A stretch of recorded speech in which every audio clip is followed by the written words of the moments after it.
Bonjour, dites-moi, quelle est la solution qui vous semble la plus intéressante pour exploiter les forêts? Celle-ci, avec abatteuse, porteur et ouverture de très nombreux chemins, ou celle-là, dans laquelle les arbres sont transportés par câble sans dégrader les sols? Vous l'aurez compris, pour moi, pour des parcelles d'assez grande dimension, souvent des bois communaux, le choix du câble me semble évident.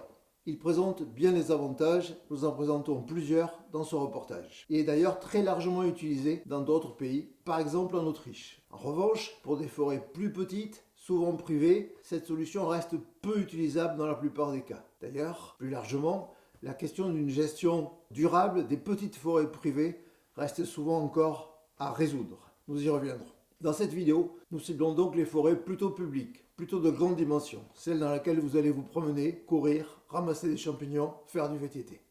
Nous sommes dans le sud-ouest de la France, dans les forêts du Bugey, propriété de la ville d'Oloron-Sainte-Marie, dans les Pyrénées-Atlantiques. Cette forêt a été gravement endommagée par la tempête Kirk en octobre 2024. Selon l'ONF, environ 28 mm3 de bois sont alors tombés. C'est l'équivalent de 7 années de récolte de l'ensemble de la forêt communale d'Oloron, qui est importante. Le MACable est la solution qui a été retenue pour une partie de ces parcelles.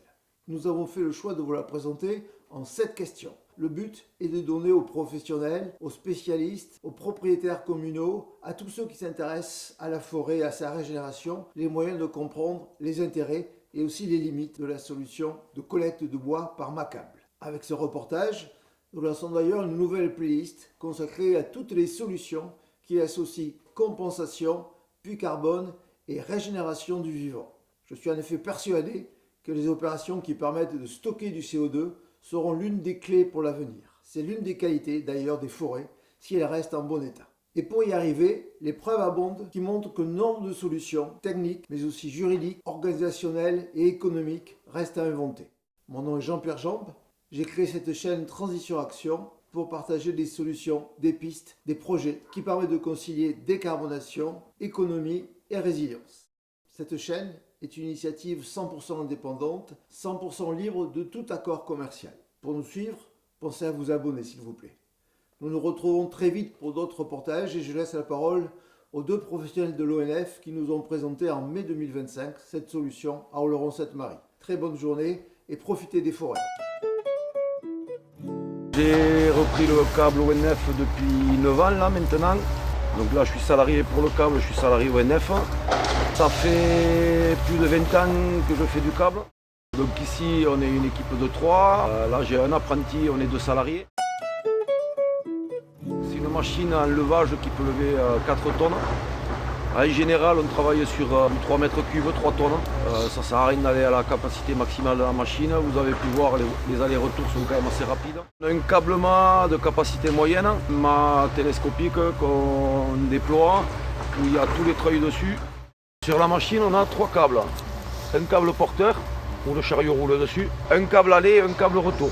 Le câble aller arrive directement au chariot, le câble retour passe sur le côté du chariot, va au fond de la parcelle et revient. Du coup, de fait d'avoir ces câbles qui s'enroulent et se déroulent en même temps, avec une tension constante, ça permet d'atteindre des bonnes vitesses à vide ou en charge. À vide, là, aujourd'hui, il tourne à 6 mètres secondes, l'équivalent d'un débrayable de station de ski.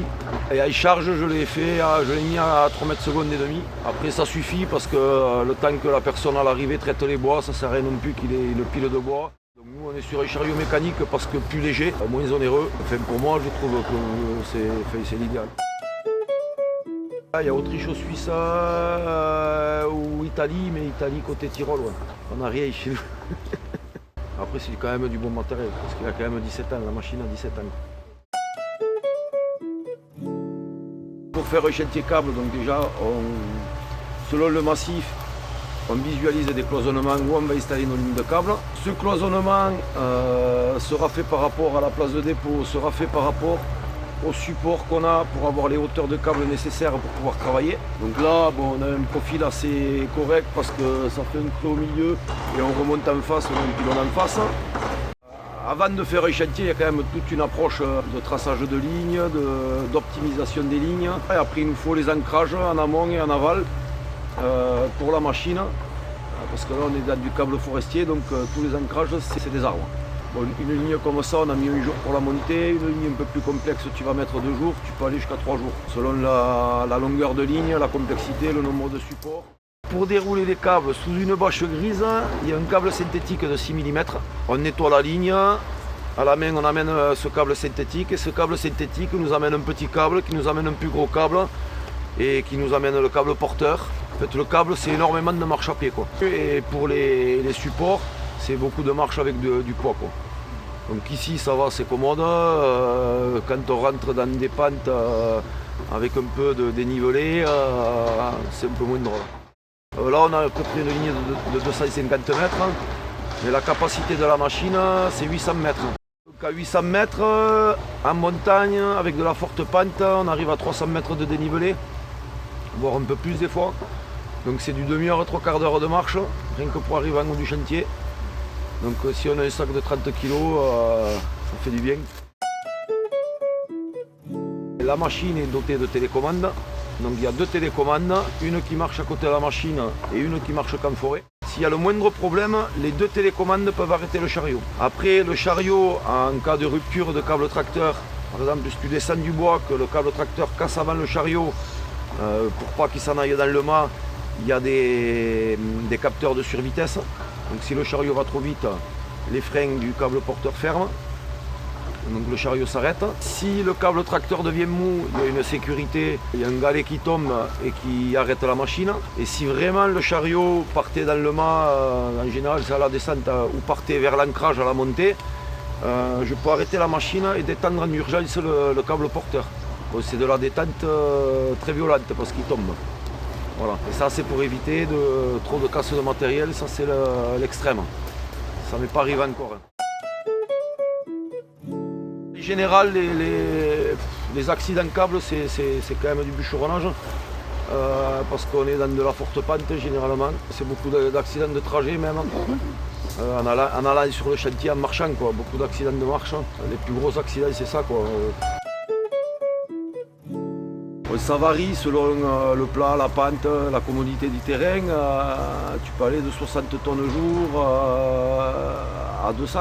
C'est comme un tracteur et c'est le bois qui dicte. Si tu as du joli bois de 3,5 cubes, que tu les attaches un par un, que tu n'as qu'une éling et que tu envoies du bois, tu as plein de petits qui te font en accrocher 8 pour faire la charge.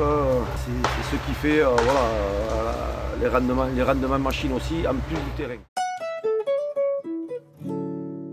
Aujourd'hui, ce chantier qui est subventionné par donc les deux financeurs dont je parlais, ça vous permet de sortir avec un bilan, je pense, qui sera autour de 8 ou 9 euros pour le propriétaire. Si les deux laissaient tomber, on serait à moins quelques euros du mètre cube. L'État va plutôt accorder une subvention en fonction de la surface travaillée et on va dire aussi de la technicité du chantier, si c'est un prélèvement fort ou pas, si c'est plutôt des gros bois, des bois moyens, bref, il y a plusieurs critères.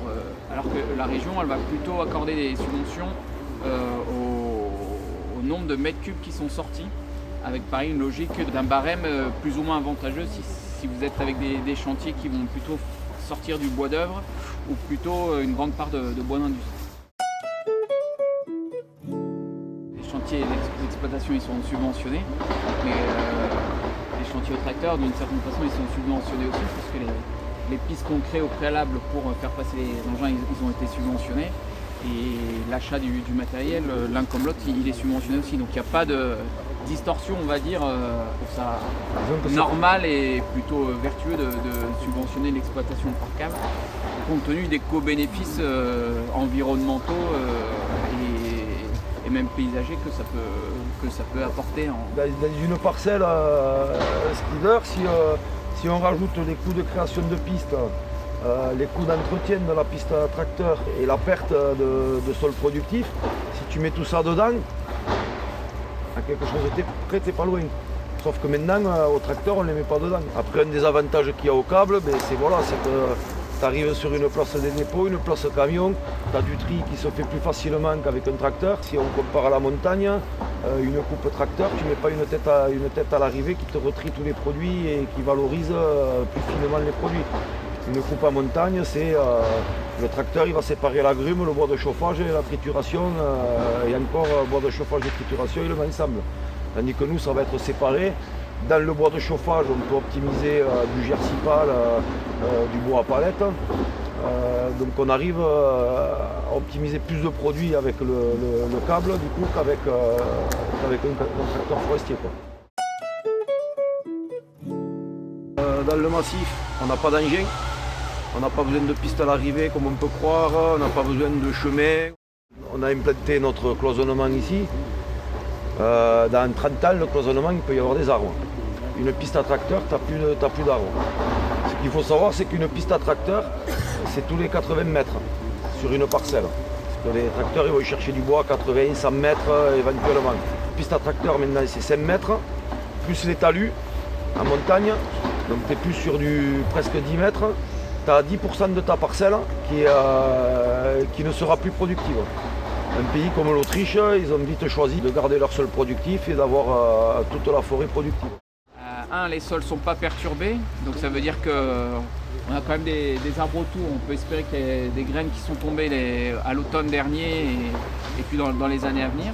On est sur une majorité de hêtres, donc il y a quand même de fortes chances qu'il y ait une quantité de semis de hêtres assez importante qui va s'installer. Typiquement, on va se laisser le temps de l'observation encore cette année, peut-être une année supplémentaire.